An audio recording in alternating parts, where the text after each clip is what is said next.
Hi everybody and welcome back to Lost Genre Reddit Stories. Today's video is brought to you by Smiley Face Coffee. Go all day with a smiley face. Check out the link in the description below. 36 different coffee varieties for you to enjoy. Now let's get started with today's story. This post is from the subreddit Relationships and it's by user Private Account. Shh. Am I, female, almost 22, being too clingy, or is my boyfriend 30 being too distant? Okay, so my boyfriend and I first got together 3 months ago. We met at work because we work in the same office but in different departments. Only a few of our co-workers know about it, and they know to keep it a secret. We make sure to actively avoid each other at the office so it doesn't cause any drama. He was interested in me at first and I turned him down, but after he went out of his way to show me how thoughtful and sweet he was, I agreed to date, and things quickly went from there. I had only dated one person before him, but that was only 2 dates, and things never really went anywhere, thankfully, because he was a total douchebag. He's been in a few long-term relationships before me and even had a fiancé at one point. They broke up because she cheated on him. For about the first month and a half of us dating, he was very attentive and communicative. We'd been texting almost all the time, and even though we both had busy work schedules, we'd usually go out or hang out at his place at least twice a week. He even got me a drawer at his place about 2 weeks after we began dating, so I'd have a place to put my pajamas and things. He was very clearly interested in me, and honestly, one of my concerns when we first started getting into the relationship was that I may feel smothered at some point and would need to sit him down and let him know that I needed some space. Honestly, I wish that was my concern because trying to get his attention nowadays feels like pulling teeth. He used to be really sweet to me and flirt with me a lot through text. And now, the most I'm able to get out of him is the occasional hun.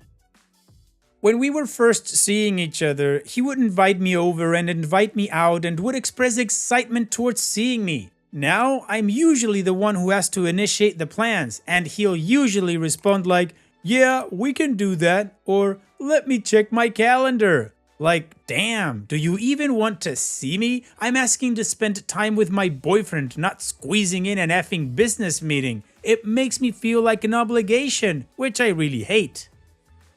Even though my boyfriend and I usually only see each other about once a week nowadays, he joked with me one day calling me clingy. I got really upset with him about it and kind of bitched him out for it. He apologized, saying it was a joke and he didn't mean it like that, but I feel like he wouldn't have made it if there wasn't a hint of truth to it. Communication is minimal nowadays, and what I do get is lackluster. We used to text continuously, having the most interesting and intellectually engaging conversations. Some sweet, some sexy, you know the drill.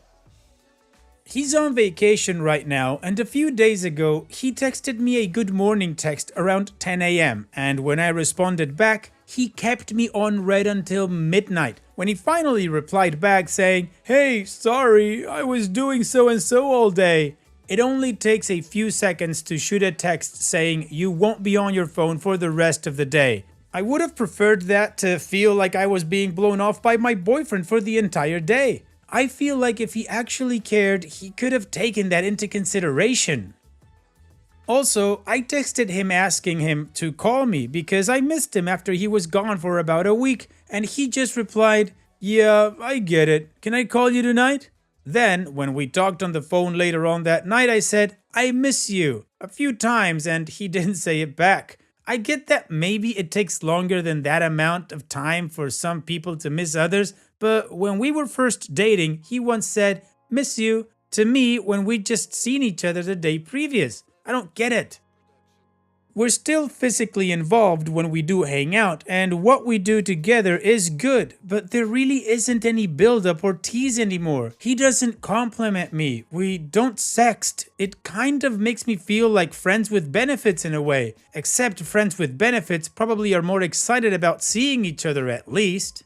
He doesn't really open up to me emotionally anymore. He used to talk about me, about things that are bothering him or things that are going on personally, and he doesn't really actively bring those things up anymore.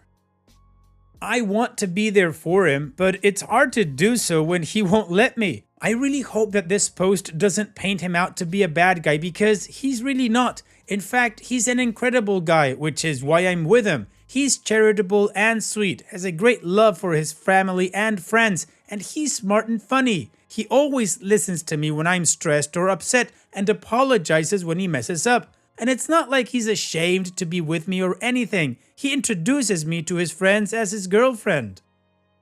Even though he has a lot of female friends, I don't think he'd cheat on me. He actually hadn't been sexually involved with anyone for about 2 years before seeing me. So I know he doesn't give in to urges and temptation like some people do. It just makes me wonder why he's acting like this. I've mentioned to him his being distant before, and he just tells me that he's sorry and that he hasn't noticed he's acting like that. Then he brings up 1 or 2 very temporary things that have been on his mind. I'd understand it if it had just happened for 2 weeks, but it keeps happening and is getting worse. I want to talk to him about this because I really want things to work out between us, and I don't want to end up resenting him over something that's fixable. I don't feel like I'm asking for too much. I just want to be a priority and to be shown affection. Am I just overanalyzing everything? If he were really losing interest in me, he would have just broken up with me already, right? I know that pretty much every response I'm going to get is going to say that I won't know until I ask him, but I don't know how to present this to him. Like I said earlier, when I do present problems in our relationship, he just apologizes and apologizes. I don't say these things to guilt trip him or make me feel superior to him. I just want our relationship to be healthy. And how are we supposed to do that if I don't communicate what I'm feeling? I'm going to be seeing him on Saturday, so I think I'm going to need to sit him down for a very serious face-to-face talk. I'm just not sure exactly what to say. Any advice or perspective would be much appreciated. Well, OP, it does sound like he doesn't have any interest in being in the relationship, and maybe he's just kind of a coward and phasing you out so that you break up with him, or maybe he's trying to figure out what's the best way to tell you that he doesn't want to be with you. I'm curious though, at the beginning of the relationship you said that he was really pursuing you. Was he kind of love bombing you with like a lot of flowers and gifts and stuff like that, and then all of a sudden just switched it off and now he has no interest? Or was he just regularly courting you and then all of a sudden no interest after a month and a half? Did something happen between you two? Maybe you guys had a fight or a conversation that he didn't take to? I don't know. Maybe he just doesn't know how to communicate either. In any case, those are all just assumptions. If you want to talk to him about this thing, you need to be blunt. You sit him down and you tell him, look, I'm feeling like this. Are you into me or not? Because this is not working out this way. You guys are 3 months in. You should be right in the middle of the honeymoon period. It doesn't make any sense that he's not paying attention to you unless there's something going on in the background and he wants to break up. And what do you guys think about OP's situation? How would you go about it if you were in her shoes? Let me know in the comment section, and now let's move on to the community comments to see what they said. Steve353 says, no healthy relationship has this many issues 3.5 months in. You can talk to your boyfriend about it, but I don't see much changing.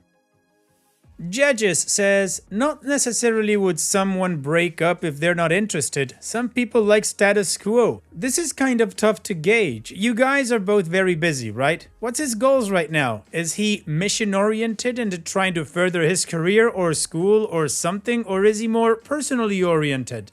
Go ahead with the face-to-face talk. It's time to bring things to a head. Mention at minimum that it feels like nothing is going on. Fluffy Plants says, sounds like he's just done chasing. He's got you and now he's bored. He should be excited to see and hear from you even years in. Maybe not all the time, but often. And Dora Diamond says, you're only 3 months in and having these problems? This should be the honeymoon period where you can't get enough of each other. That's what I said. Sorry, OP, but it sounds like he's no longer interested and is pulling away.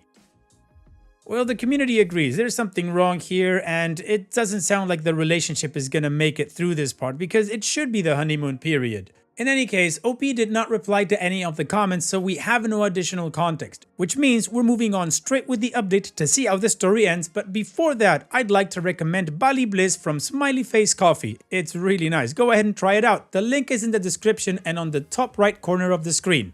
Now let's move on to the update.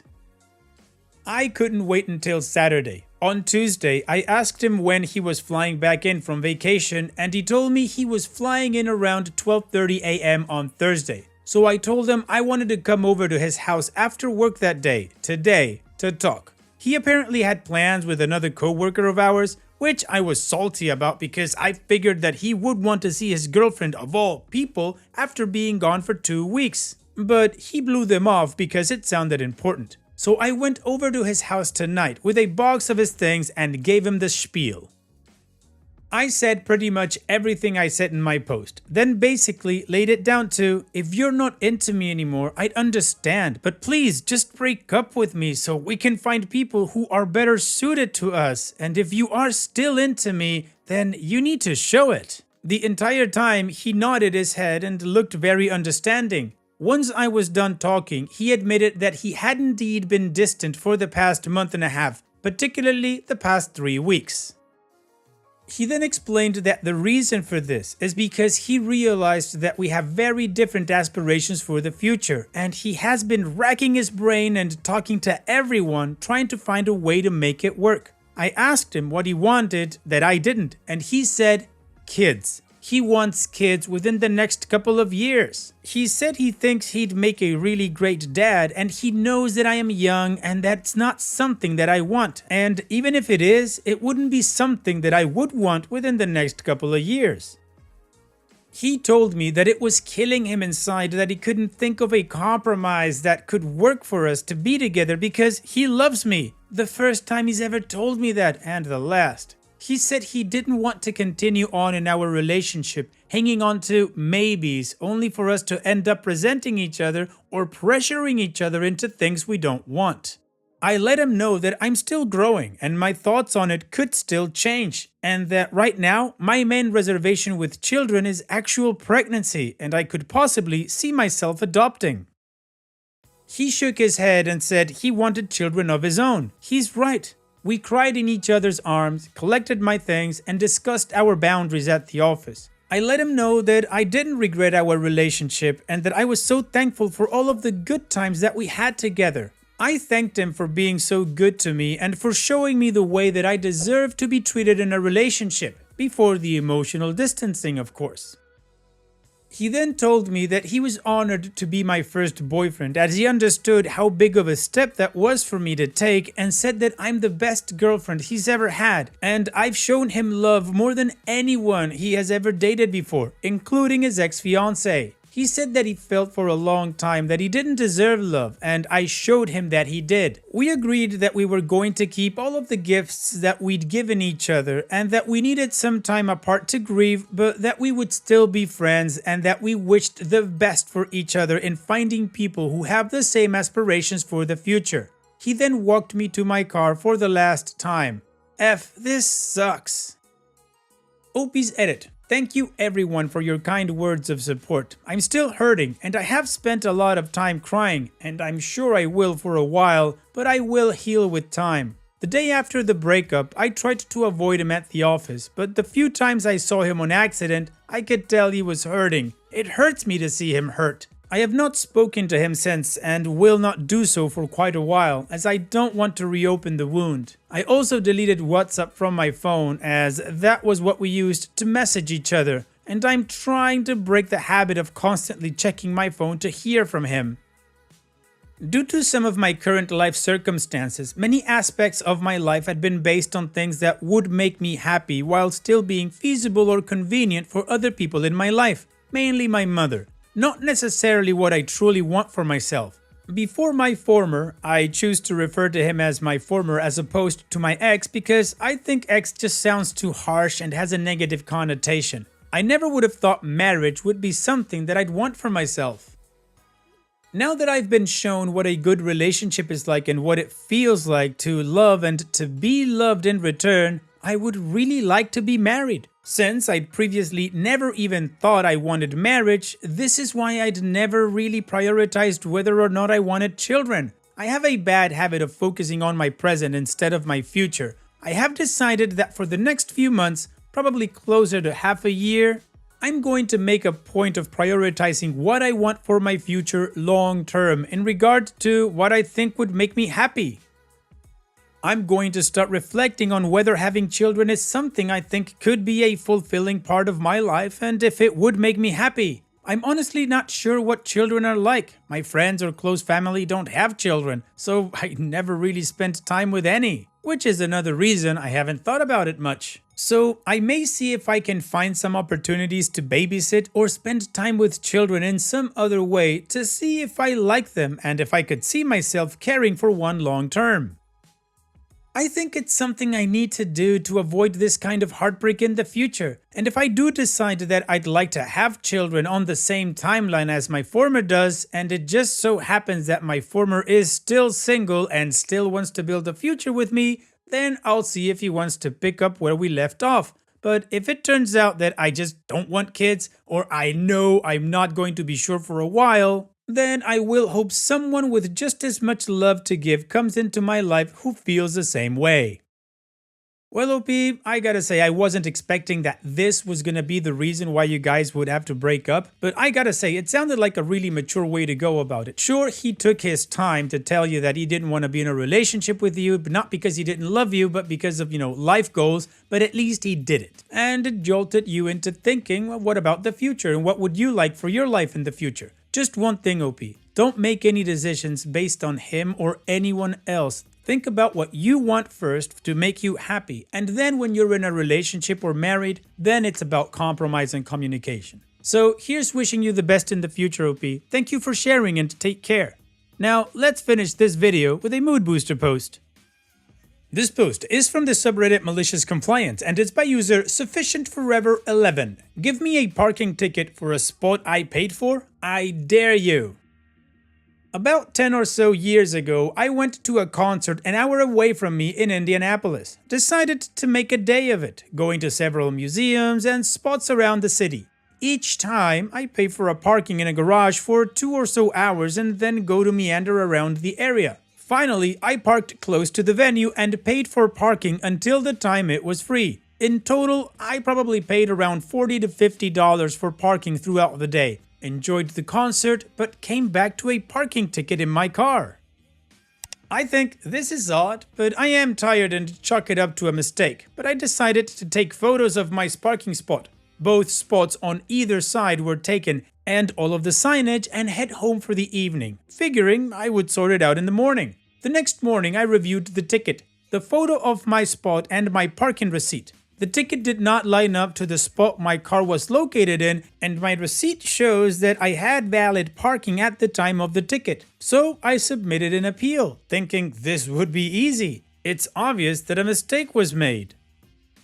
The appeal was denied. The ticket was for the spot that was not paid for, ergo it stood. I called the office and the lady said they did not make a mistake as my receipt showed that I paid for spot X1. And the ticket was for spot X. I asked about the photo proof that my car was in spot X1. She said, well, you could have moved the car. Note that the parking receipt included my license plate number and everything. Think Park Mobile-like system. I noted that there were cars in spots on either side of me and that the entire street was full because of the concert. And honestly, I don't think they bothered to look at the photo. Even had that not been the case, I had proof that my license plate had a paid parking spot. No matter what, no dice. I am feeling petty over this $25 parking ticket at this point. So I called Visa and asked if I could retract the amount I paid for the time that I had parked since it didn't count. I submitted all the evidence and documentation to Visa. Visa, in what was the greatest thing Visa has ever done in my opinion, agreed that if my parking receipt and transaction number weren't proof I had paid for parking, then clearly I had paid for a service I did not receive, and they extended my initial request of canceling the one transaction to include all the parking spots I had paid for through the system that day, valued at more than the parking ticket. Then they filed a formal complaint on my behalf with a letter explaining why they were refunding me. I would not have been nearly as satisfied if I had not spent the entire day playing tourist in the city and racked up a large parking bill all with the same vendor. Well, OP, I agree. This is like the one thing Visa has done right to be able to allow you to do a refund for a really large amount. Now you can pay off the ticket if they want, but they can't do anything about it. So yeah, good there, OP. Thanks for sharing. And that's it for today's video. Thank you so much for taking the time to watch it. Now, if you've gotten to this point in the video, I assume that you like these stories that I'm reading out. So here are a couple more that you might enjoy. And if you don't have any time to watch another story right now, save it for later. And also, don't forget to hit that subscribe button.